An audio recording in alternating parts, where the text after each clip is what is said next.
Iya teman-teman, ketemu lagi di channel Wiro Elektronik ya. 1 bulan yang lalu saya udah mengupload tenaga pembangkit listrik tenaga surya yang sistem on grid ya, sistem on grid. Nah, ini saya coba merakit sistem off grid. Nah, ini pakai aki sistem off grid. Saya pakai Livepo 4 100 Ah. Nah, ini yang menarik di sini. Saya akan mencoba menerangkan sistem dari off grid ya. Saya sangat suka sekali sistem off grid karena tidak ada hubungannya ke PLN. Tapi memang ada kekurangan, ada kelebihan. Oke ya, kita apa sih nih kelebihan-kelebihannya atau variasinya apa aja gitu ya. Tidak sekedar jadi yang para teknisi elektronik atau penghobi di apa namanya panel-panel surya ya, sangat menarik sekali mencoba atau membuat pembangkit listrik tenaga surya sistem off grid. Oke, langsung aja ya, kita bahas satu persatu sampai bagaimana sistem ini kerjanya, berapa habis biayanya. Ya kemungkinan habis biayanya udah dipastikan besar ya, cuma karena apa namanya katanya gitu kan, saya juga ikut coba-coba. Umur dari sistem PLTS ini katanya umurnya panjang, jadi boleh dikatakan invest di apa di listrik itu ya, tenaga ya, seperti itulah, balelo ya kata orang Sunda. Oke ya, kita bahas satu-satu. Oke, kita lihat dulu ini posisi. Kita langsung keluar rumah. Nah, ini posisi tidak ada matahari ya, ini mendung. Nah, ini solar saya pakai keseluruhannya ini di 8 panel. Nah, 8 panel. Ini masih kosong ya. Ini 4 saya pakai ke on grid ya, ke on grid ke bawah. Jadi on grid saya pakai 4 panel. Nah, terus yang off gridnya juga saya pakai 4 panel. Jadi di KWH dibantu. Terus ini sistem off gridnya juga ada gitu. Oke, ini tidak ada matahari gini, kita langsung masuk lagi ke dalam. Nah, itu panelnya ya, itu panelnya nih berantakan sekali. Nah, oke, kita akan ngejelasin. Kemarin kan udah bulan kemarin sudah ngetes di on grid ya, ini kita tes di off grid. Kita pasang lagi off grid, biasalah nyicil gitu ya, karena kalau sekaligus kayaknya ngap banget nih biayanya. Nyicil aja, ada uang sedikit beli ini, ada uang lagi sedikit beli ini gitu, beli ini. Jadi sedikit lah kita nyicil. Oke, kita akan jelaskan. Saya memakai sistem upgrade dengan sistem full otomatis ya. Disebutnya full otomatis gimana? Jadi ketika siang hari, oh ya, saya ini memasang upgrade ini untuk apa sih Kang Wiro? Dipakainya untuk apa aja? Ini bisa mampu untuk apa aja? Kesatu yang saya pasang di rumah ya, ini instalasi. Nah, ini untuk ke mesin cuci, terus pompa air, TV ya. Nah, TV ada 2, pompa air 1, Shimizu ya, terus sama mesin cuci. Jadi ini ada 3 beban, pompa air, mesin cuci, TV 2. Oke ya.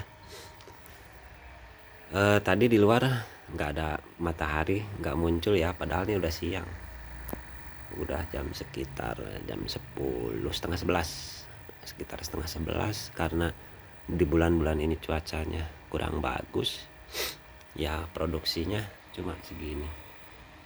Aduh, nggak kelihatan ya. Nah, sekitar 6 ampere ya, 6,4 6 ampere atau sampai 7 ampere karena mataharinya ngumpet di awan. Oke, ini yang saya suka dari sistem ini. Jadi kita bisa memodifikasi gimana keinginan kita, selera kita. Nah, salah satunya saya mencoba membuat sistem otomatis. Jadi gini, kalau siang dari jam 6, kira-kira jam 6 sampai jam 6 lagi, mungkin jam 6 lagi atau tapi rata-rata dari jam 6 sampai jam 6 lagi. Karena apa? Sensor otomatis dari ini nih saya pasang step down. Jadi gini pemasangannya. Dari panel surya masuk ya. Nah, ini dibagi 2. Masuk dulu ke meteran, ke wattmeter, masuk ke controller, baru masuk ke aki. Nah, terus di sini saya cabangkan bagi 2. Masuk ke step down. Dari step down ini masuk ke relay otomatis listrik ini. Ini relay otomatis. Jadi jika panel surya sudah tidak memproduksi, sudah tidak ada tegangan, sudah 0 di sini, maka relay juga akan ikut mati. Nah, di sini juga tidak ada tegangan karena dari panel surya saya bagi 2 ya, ke bawah. Ke bawah juga, ke sini juga nih. Ke step down baru ke relay. Relay ini juga dibagi 2. Relay ini relay listrik untuk membypass, jadi antara gini, jadi ini ke listrik, ini ke solar gitu. Jadi ke listrik ke solar. Nah, ini relaynya. Nah, terus ini juga relay. Ini relay untuk ke inverter. Ini relaynya 15 ampere kali 2, 30 ampere. Cukup lah kira-kira buat menghidupkan mesin cuci atau sanyo gitu, TV ya, nggak terlalu berat. Nah, terus jika matahari sudah terbenam, tidak memproduksi listrik, nah ini di step down ini akan mati, dan relay juga ini akan secara otomatis menyambung. Jadi gimana ya, 3 gini, tek ke sini. Ketika umpamanya jam 6 matahari muncul, dia berhubung nyambung ke ini, ke inverter.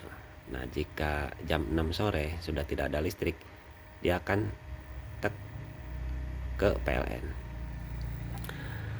Nah, itu secara otomatis kalau kita menghidupkan otomatisnya. Ini juga saya kasih jumper. Saya kasih jumper ke controller. Ini kita bisa menyalakan manual, seperti umpamanya baterai nih sayang nggak dipakai, umpamanya masih penuh gitu kan, udah dipakai mesin cuci, pompa air gitu kan. Pompa air ya buat bak gitu. Umpamanya udah penuh, ya udah sehari bisa 3 kali. Nah, terus energi yang masih banyak, umpamanya kita sayang nih kalau nggak dipakai, kita pijitin aja atau kita program ini. Jadi ketika matahari sudah tidak ada, nah ini akan nyala. Jadi ini tidak akan mati, jadi tetap nyala. Kalau umpamanya kita mau dipakai sampai malam, kita mau sampai jam 9 atau jam 10, nanti ini tinggal diprogram aja berapa jam kita inginkan ya. Jadi nah, bisa diprogram. Nah 4 jam tadi tuh. Umpamanya malam hari kita mau pakai dari maghrib, dari habisnya matahari sampai jam 9, kita setting 4 jam. Sayang kan kalau baterainya penuh kalau nggak dipakai. Terus apa lagi ya? Oh ya, ini 2 panel. Saya panel yang ini buat ngecas aki ini. Ini akinya aki bekas sepeda listrik ya. Bekas sepeda listrik yang udah pada soak. Ini saya cuma buat ngidupin hanya lampu aja. Nah terus yang kontrol ini untuk mengecas ke LiPo P4 100Ah. Nah ada yang janggal ya, mungkin yang udah sering pada yang udah tahu lah, paham di bidang PLTS. Kenapa nih saya nggak pakai MCB ya? Saya kenapa nggak pakai MCB? Karena saya udah coba, saya kan 4 panel ya, 4 panel, satu panelnya 120 WP kali 4 di on grid dan di off grid pun sama. Jadi saya jumlah total seluruhnya 120 WP kali 4 jumlah total antara on grid dan off grid. Jadi off grid juga saya pakai 4. Kenapa saya tidak pakai MCB? Nah karena saya udah coba, sepertinya hal yang tidak berguna. Kenapa saya sebutkan tidak berguna? Nah saya udah coba pasang ya, saya udah pasang nah, ini MCB seperti ini contoh ya. Kenapa saya nggak pasang? Saya coba pemasangan di jalur ini ya, PLTS ya, di jalur solar panel. Jika kita shotkan, kita adukkan, ini nggak jeplak, walaupun udah sesuai. Umpamanya ini kita pakai MCB 40 ampere. Nah ini dari solar panel umpama contohnya 40 ampere juga. Kalau kita tripkan, kalau kita kosletkan di sini, ini nggak trip. Makanya saya bilang kenapa pemasangan MCB di solar ini percuma. Makanya nggak dipasang. Apalagi cuaca mendung. Sekarang begini, pakai MCB taruhlah 10 ampere contoh ya, 10 ampere DC ini, yang khusus DC 10 ampere. Solar panel kita maksimal 10 ampere juga di waktu terik ya. Kalau kita posisi keadaan mendung cuma menghasilkan 8 ampere contoh ya, 8 ampere. Nah terus ada yang short atau kita shotkan lah sengaja ya, kita shotkan gitu, ini nggak jeplak. Jadi buat apa, percuma. Di shotkan nggak jeplak. Makanya saya lebih safety-nya ke dari solar panel masuk ke controller, dibagi 2 ya, di controller dibagi 2 dong, burem. Nah dibagi 2, dari sini masuk ke sini, nah sini juga masuk ke sini, dibagi 2 ya, malah dibagi dari ini pusat dari sini ke sini, dari sini ke sini, dari sini ke sini, untuk otomatisnya ya. Nah justru yang harus lebih diutamakan yaitu pengaman dari aki ke ini harus sangat utama, ini paling diutamakan ini.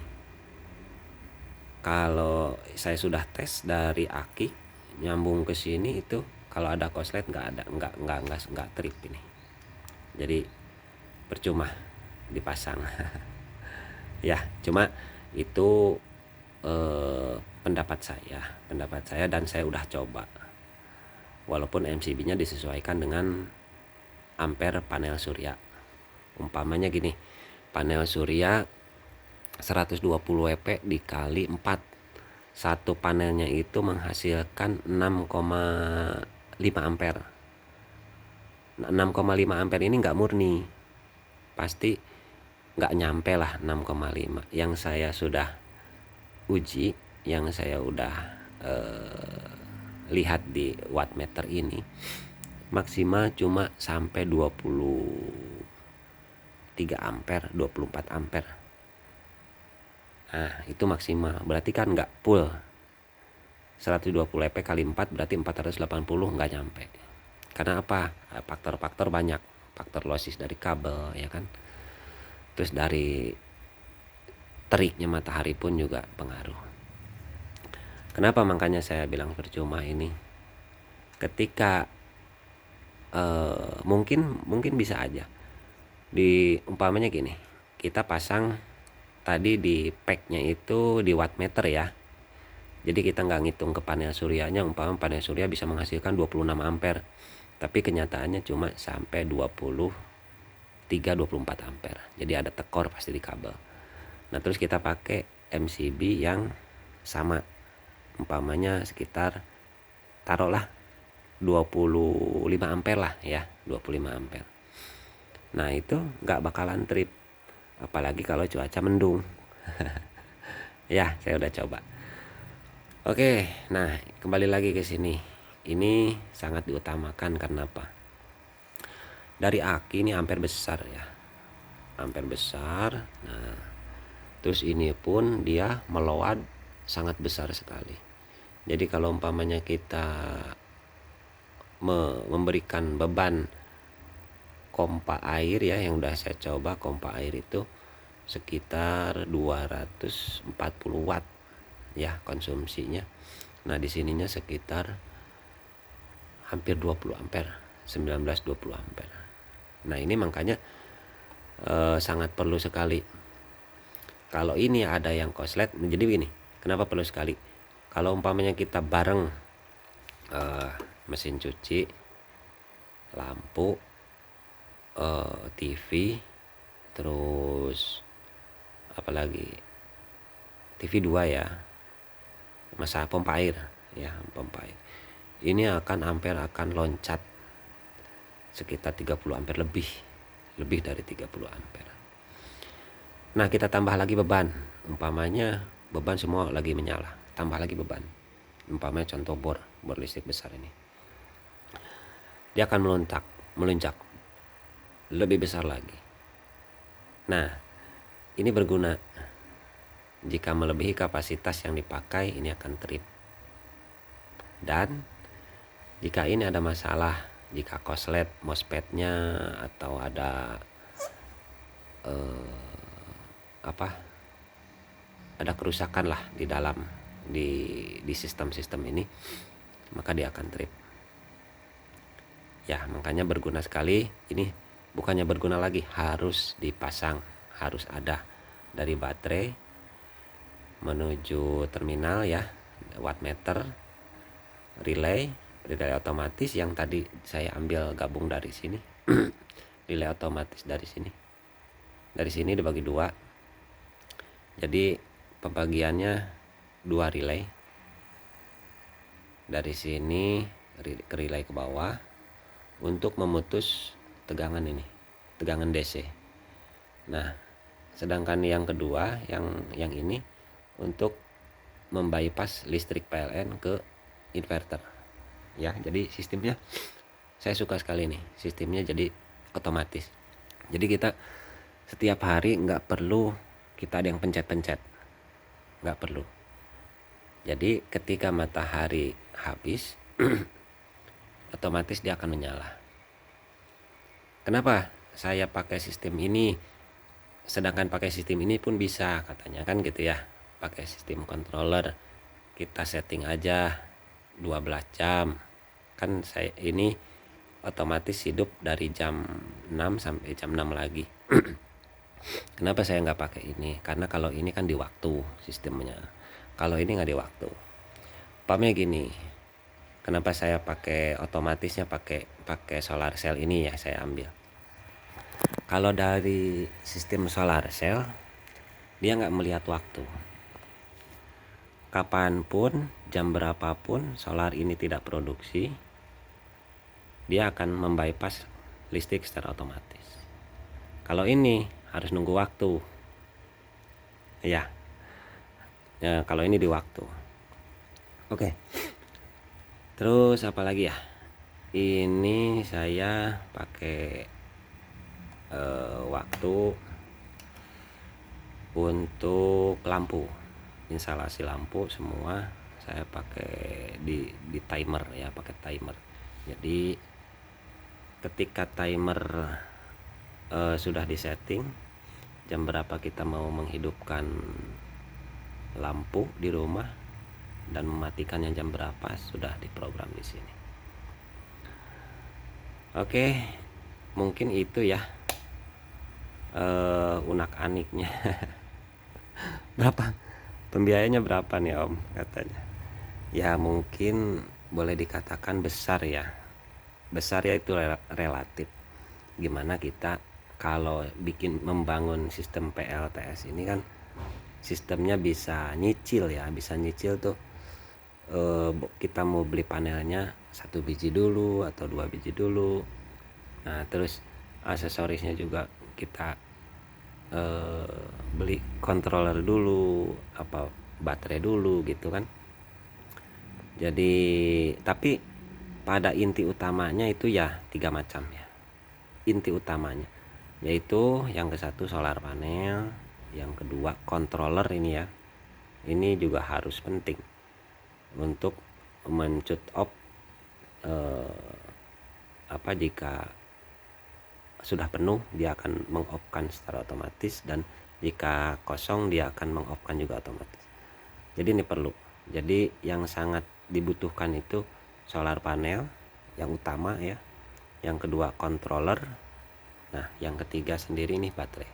Itu faktor 3 utama. Nah, nanti masalah kita aksesoris kita mau sistem otomatis, mau sistem manual, mau sistem gimana, itu kreativitas kita. Jadi kita mau ubah-ubah sistemnya gimana, ini kelebihan dari sistem off grid.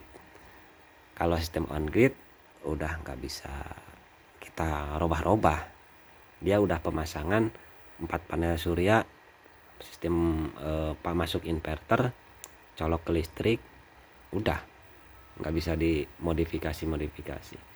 Kalau ini bisa dimodifikasi sedemikian rupa. Jadi saya makanya saya membangun juga sistem off grid. Oke, sejauh ini saya pemakaian sekitar ada 3 minggu ya. setelah pemasangan on grid saya nyicil membangun ini, nyicil sedikit demi sedikit. Ada uang 100.000 saya belikan ini. Ada 200.000 beli lagi yang lain gitu. Nyicil, akhirnya terrealisasi walaupun masih acak-acakan ya tuh. Walaupun masih acak-acakan, tapi ya alhamdulillah sudah jadi.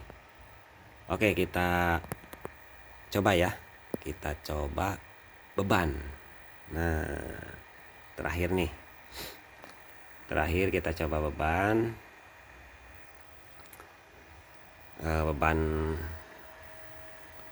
kita pakai beban ini dulu dah. Pakai beban apa dulu? Bor ya, ini bor. Nah, kita bisa ngelihat nggak nih? Nah, bisa. Ini saat ini masih kosong beban ya. Ini wattnya. Oke, kita nyalakan. Nah, bor udah nyala.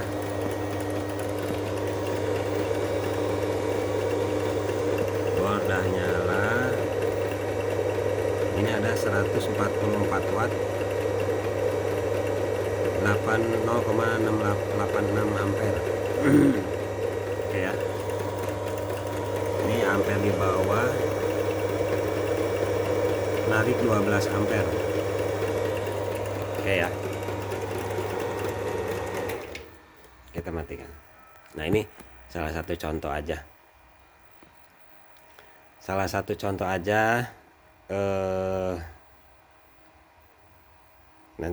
kita nggak usah ya, nggak usah kita lihat ini beban mesin cuci sama ini, terlalu panjang videonya kayaknya.